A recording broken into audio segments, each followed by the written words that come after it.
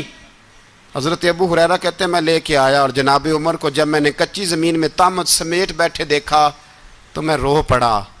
میں نے اس مصر سے آنے والے کو کہا تو اس کے جلوے دیکھ، اگر اس کی ذات میں اتنا حسن ہے تو محمد عربی کا مقام کیا ہوگا؟ یہ مقام غور ہے، مقام غور۔ 10 محرم کو لوگ دیگے پکائیں گے نا؟ نہیں پکانی ہے؟ کوئی بول دے نہیں، ہاں نہ نہیں کر دے، پروگرام بدلیا تو نہیں دی عید کی کہ وہی کام شروع ہوا ہے لات ٹائٹ ہونے والا؟ کیوں جی پکنی ہے نا دیکھیں 10 محرم کو انشاءاللہ تعالی، ہم بھی پکائیں گے انشاءاللہ، یہاں بھی پروگرام ہوگا۔ تو 10 محرم کو جو دیگ پکنی ہے تو ایسا نہیں ہو سکتا کہ 1 محرم کو حضرت عمر کے نام کی بھی کوئی پک جائے۔ اگر امام حسن حسین کے نام کی دیگیں پکے تو جو امام حسن حسین کے سے پیار کرنے والے ہیں، جو امام حسن حسین سے، ہم لوگوں نے بھی عجیب رٹا اپنایا ہے نا، ہم لوگ بات کا ایک پہلو دیکھتے ہیں دوسرا نہیں دیکھتے۔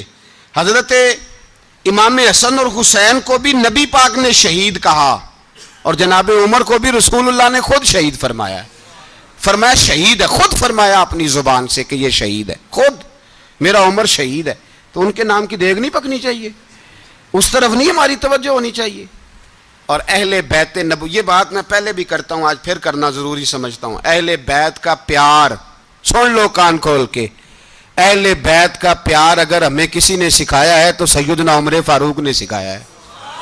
اہل بیت نبوت کی محبت اگر کسی نے سکھائی ہے تو کس نے سکھائی ہے؟ بول کے بتائیے، حضرت عمر نے۔ اہل بیت کا پیار ہمیں حضرت عمر نے بول کر کے سکھایا ہے۔ بھائی یاد رکھیں، کسی کی طاقت نہیں تھی دم مارنے کی حضرت عمر کے سامنے، طاقت ہی نہیں تھی، کیسر و کسرا کانپ جاتے تھے، جرأت ہی نہیں کرتے تھے حضرت۔ اور ہمارے تو تعلقات بڑے ہیں نا غیروں سے۔ حضرت ابو موسیٰ اشعری رضی اللہ تعالیٰ عنہ فرماتے ہیں میرا منشی سائی تھا، وہ کاتب کہتے تھے وہ لوگ، میرا حساب کتاب عیسائی تھا۔ تو فرماتے ہیں ایک دن میں نے وہ سارا حساب کتاب لین دین کے حضرت عمر کو دکھائے تو فرمانے لگے جس نے لکھے ہیں اس کو بلاؤ۔ کہنے لگے حضور مسجد نہیں آ سکتا۔ کیوں نہیں آ سکتا؟ کہنے لگے وہ عیسائی ہے۔ کہتے ہیں حضرت عمر جلال میں آ گئے۔ آپ فرمانے لگے جنہیں رب دور کرتا ہے تم کیوں قریب کرتے ہو؟ جنہیں اللہ دور کرتا ہے۔ فرمایا تم غیروں کو اگر عہدے دو گے تو اپنوں کا کیا بنے گا؟ اگر تم غیروں کو عہدے دو گے تو اپنوں کا، یہ سوچ ہے جو آج برما کے مسلمانوں کے لیے بھی ضروری ہے۔ کہا اگر تم غیروں کو عہدے دو گے تو اپنوں کا۔ ہم نے غیروں کو عہدے دیے تو دیکھا نا اپنے کس طرح کاٹے جا رہے ہیں۔ غیروں کو جو عہدے دے دیے جرانے سارے غیروں سے، روز دعویٰ ہوتا ہے چین ہمارا سجن ہے، چین ہمارا دوست ہے۔ او بھائی دوست ہے تو اس سے کہو نا کہ برما تو تمہاری ایک چھوٹی سی ریاست ہے، چین کے بغیر تو وہ سانس بھی نہیں لے سکتا، اس کو کہو نا اس حکومت پہ دباؤ ڈالے۔ لیکن ہم لوگوں نے غیروں کو عہدے دیے تو اپنے پس گئے۔ حضرت عمر کہتے تھے ذمی کا ہم ادب کریں گے، ذمی کافر کا ہم، ایسا کافر جو مسلمان ریاست کو قبول کرے، بدامنی نہ پھیلائے۔ ایک آدمی کو آپ نے دیکھا آنکھوں سے نابینا ہے اور بھیک مانگ رہا ہے. تو حضرت عمر کو نظر آ گیا. فرمایا کون ہو؟ اس نے کہا میں یہودی ہوں.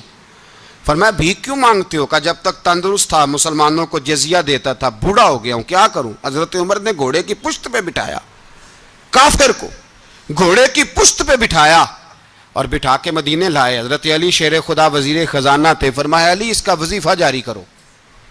کہا یہ کون ہے؟ فرمایا یہ یہودی ہے لیکن یہ ہمیں جزیہ دیتا رہا, بوڑھا ہو گیا بیچارہ, بھیک مانگنے پہ مجبور ہے, ہماری حکومت کے اندر رہتا ہے, اس کا پورا وظیفہ جتنا خرچہ اتنا وظیفہ لگاؤ. حضرت علی کہتے ہیں میں وظیفہ لگا رہا تھا اور وہ میرے نبی کا کلمہ پڑھ رہا تھا, وہ رسول اللہ کا کلمہ پڑھ رہا تھا. یہ مزاج, یہ نہیں کہ کافر. حضرت عمر نے گورنروں کو خط لکھے تھے کہ زبردستی کسی کو مسلمان نہیں کرنا, جہاں ان کی عبادت گاہیں بنی ہو گرانی نہیں, کوئی مندر کوئی گرجا ضائع نہیں کرنا. اسلام سب کو جینے کا موقع دیتا ہے, پر بے ایمانو ظالموں بدذاتوں تمہیں یہ کہتا ہے کہ ہم تمہیں جینے کا موقع دیتے, تم بھی مسلمانوں کو جینے کا موقع دو. یہ جہاں بستے ہیں جہاں رہتے ہیں انہیں وہاں جینے کا موقع دو, انہیں بھی اللہ اکبر کہنے کا موقع دو, انہیں بھی قرآن پڑھنے کا موقع دو, انہیں بھی رسول اللہ پر درود پڑھنے کا موقع دو. ہمارے ملک میں عیسائی اپنی مرضی سے کھلے عام تبلیغ کرتے ہیں. یہاں تو چینل چلائے ہیں عیسائیوں نے. کسی مذہبی جماعت نے کبھی جلوس نکالا ہے کہ عیسائیوں کا چینل بند کرو؟ بولے نکلا ہے کہ نہیں نکلا؟ کتنے ظلم کی بات ہے. ہم جب غیر کو اتنا تحفظ دیتے ہیں, اتنا تحفظ دیتے ہیں, ہم نے دیکھا ہے مجھے 20 لوگوں نے عید پہ ٹیلی فون کیے کہ عیسائیوں کو قربانی کا گوشت دے لیں, مجبور ہیں جی, دروازے پہ آ گئے ہیں, ہمارے کام کاج کرتے ہیں. 20 لوگ, عام آدمی کے دل میں ان کا اتنا جذبہ ہے, وہ مسائل کا بیان کرنا ایک علیحدہ بات, لیکن ہمارے دل کافر کے حق میں بھی نرم ہو جاتے ہیں. تم کس قدر زیادہ بے ایمان ہو اور کفر کس قدر زیادہ ذلیل ہو گیا ہے کہ مسلمان کے حق میں نرم ہوتا ہی نہیں. اور اس سے بڑے ذلیل وہ ہیں جو ان ذلیلوں کے سپورٹر ہیں, وہ کسی عرب ملک کے حکمران ہو یا کسی اور جگہ کے, وہ بڑے ذلیل ہیں جو ان ذلیلوں کے سپورٹر ہیں, جو برما کی بچیوں کے قتل پر اپنی حکومتیں چمکا رہے ہیں. انہیں شرم نہیں آتی, اس قدر مسلمان تڑپا ہے لیکن ان بے غیرتوں کو ذرا ہوش نہیں آئی. اور یہ ان کے کماش, ان کے دلال جو ہر جگہ ان کی سپورٹ کر کے اپنی حکومتیں قائم کرتے ہیں, بے ایمانوں کو پتہ نہیں کہ کب ان پر اللہ کا عذاب اترے گا اور کس طرح ان کے پرخشے اڑیں گے. تمہیں اپنی ذلت اور رسوائی نظر نہیں آ رہی کہ زمین کس طرح تمہارے لیے تنگ ہو گئی ہے؟ اس سے زیادہ اور تمہاری رسوائی کیا ہوگی؟ ڈرو اللہ سے. اور یہ تو دنیا کا عذاب ہے. ان بطش ربک لشدید, میرا رب کہتا ہے قیامت تو قائم ہونے دے. جتنا سخت تیرے رب کی پکڑ ہے اتنی کسی دوسرے کی ہو سکتی, یاد رکھیں.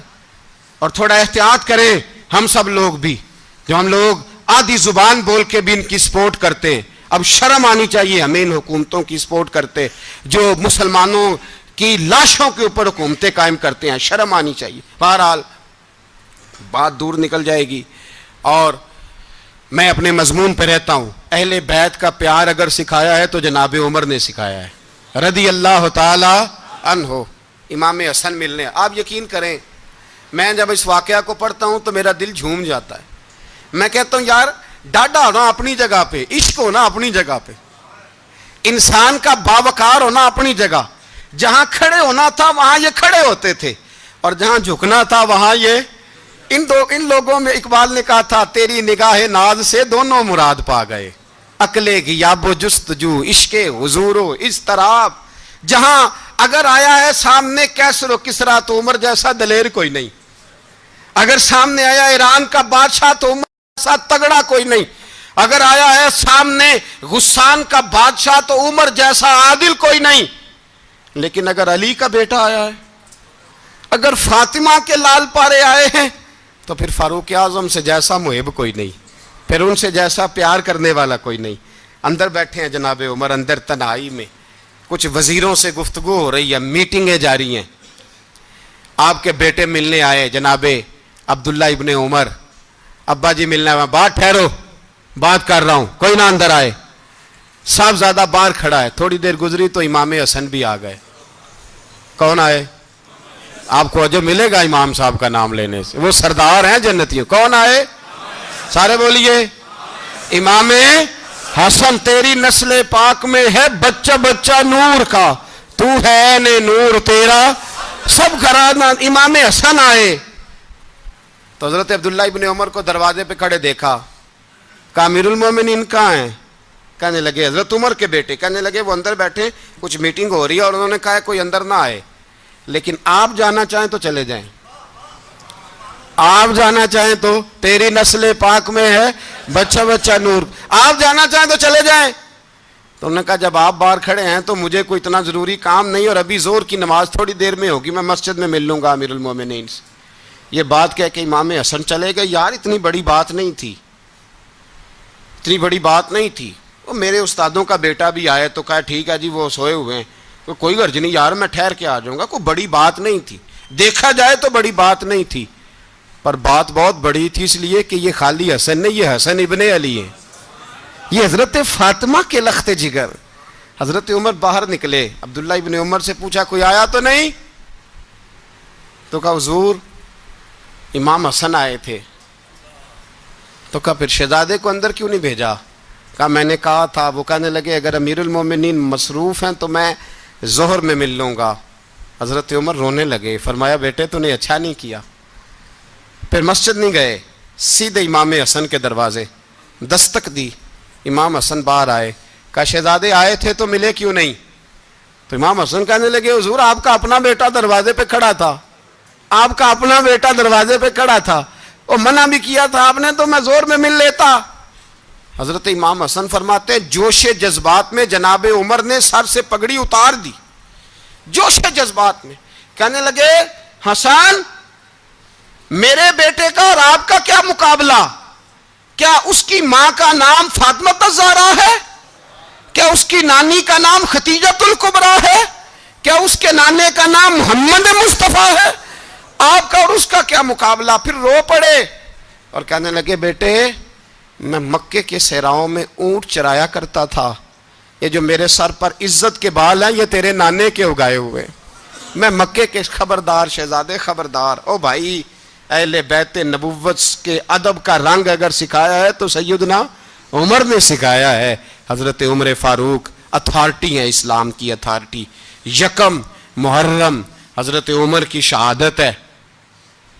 یہودی بول اٹھا, کافر بول اٹھا, اگر 6 مہینے عمر دنیا میں اور رہتے تو دنیا میں کوئی کافر موجود نہ ہوتا. 6 مہینے. اور جب اس بطل جلیل کا جنازہ اٹھا, اللہ بخاری پڑھیے نا, اللہم ارزقنا شہادتا فی سبیلک, اللہ بسترے کی موت نہ دینا, شہادت کی دینا. عمر شہید ہوئے, مسجد نبی میں نماز پڑھاتے, اور جب جنازہ اٹھا تو مدینے کا پھر پیچھے جو دلیر بچے وہ مولا علی تھے. مولا علی, جناب عمر کا جنازہ اٹھا تو سب سے پہلی ہائے جو نکلی وہ حضرت علی کی زبان سے نکلی, اور حضرت علی کی ساری داڑھی آنسوؤں سے بھر گئی. لوگوں نے کہا کہ علی کیا ہوا؟ فرمانے لگے تم دیکھ نہیں رہے جنازہ کس کا اٹھا ہے, پلٹ کے دیکھو تو صحیح, تم پتہ نہیں یہ کون گیا ہے. کہ حضور کیا ہوا؟ آپ فرمانے لگے عمر اس طرح کے کام کر کے گیا ہے, اب ان کے رستوں پہ کون چلے گا؟ کون اس کے جگر راہ وفا میں نقش ایسے چھوڑ آیا ہوں, میں جس منزل سے گزرا ہوں وہ اب تک یاد کرتی ہے. حضرت علی حضرت عمر کے جنازے پہ کھڑے ہو کے کہتے ہیں اللہ مجھے اس طرح کے عمل کرنے کی توفیق دے جس طرح کے عمر کر کے گیا. میرے بھائی بطل عزیز, بطل حریت حضرت عمر رضی اللہ تعالیٰ عنہ جو اپنی زندگی انقلاب والی گزار کے گئے. عمر جب دنیا سے گئے تو 80 دینار کا قرضہ تھا, 22 لاکھ مربع میل کا حکمران, اور اپنے بیٹے سے کہنے لگے بیٹے کوشش کرنا تیرے خاندان والے مل کے میرا قرضہ اتار دے, میری قبر پہ بوجھ نہ رہے, اور اگر خاندان والے مدد نہ کریں تو میرے دوستوں سے بات کرنا, وہ مدد نہ کریں تو پھر علی سے بات کرنا. ان کا پیار آپس میں اتنا, اور تو اختلاف ثابت کر رہا. 80 دینار کا قرضہ چھوڑ کر حضرت عمر دنیا سے گئے, اور جاتی دفعہ کہہ گئے میرے بعد میرے بچوں کو حکومت کے مشورے میں بھی شامل نہ کرنا, حکومت کے مشورے میں بھی میری اولاد شامل نہ ہو. اتنا بڑا شخص اتنا بڑا رنگ دے کے یکم محرم کو جب عمر فاروق کا وصال ہوا تو بیٹے سے کہنے لگے اماں عائشہ سے جا کے کہو میرا بھی نبی پاک کے روزے میں دفن ہونے کو دل کرتا ہے۔ ایک قبر کی جگہ ہے، اماں جی نے اپنے لیے رکھی ہے، بخاری ہے بخاری۔ حضرت عائشہ کے پاس صاحبزادے گئے، کہنے لگے اماں جی عمر کو زخم لگ گیا ہے، حالت بڑی پریشانی والی ہے۔ وہ کہتے ہیں اگر اماں اجازت دیں، سید عائشہ رو پڑی، فرمانے لگی کہ وہ اپنی قبر کی جگہ تو نہیں نہ کسی کو دیتا، پر عمر نے کمال ہی بڑا کیا، اسے کہو جاؤ گنبد خضرا میں قیامت تک جو مصطفیٰ پہ اور ابو بکر پہ سلام پڑے گا وہ تجھ پہ بھی سلام پڑھ کے جائے گا، جاؤ میں نے جگہ دی۔ اعلیٰ حضرت فاضل بریلوی رحمۃ اللہ علیہ فرماتے ہیں وہ عمر جس کے آدھا پہ شیدہ شکر، اس خدا دوست حضرت پہ لاکھوں سلام، اس خدا دوست حضرت پہ۔